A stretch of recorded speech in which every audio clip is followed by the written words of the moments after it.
Осень, а это значит, это время, когда убыстряются, да, частые простудные заболевания. И чем же сегодня спасаться, предотвращать, профилактировать, да, укреплять свой иммунитет и своих детей?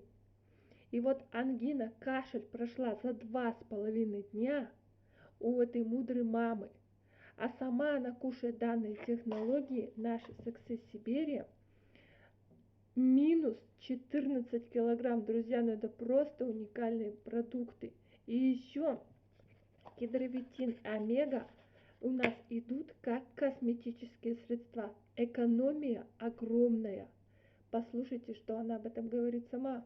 Вообще здорово, это было как бы шоком для меня, потому что за 2,5 дня такое сложное заболевание никогда не проходит, мамочки знают, да, об этом. И если благодаря старым технологиям у меня ушло минус 10 килограмм лишнего веса, то уже благодаря новым технологиям еще дополнительно у меня ушло минус 4 килограмма. То есть на сегодняшний день у меня минус 14 килограмм. Мы полностью всей семьей заменили обычный завтрак на технологичный. И мы уже не едим, как обычно завтракают, да, там чай, кофе, там бутерброды. Нет, мы все съели и все пошли по своим делам.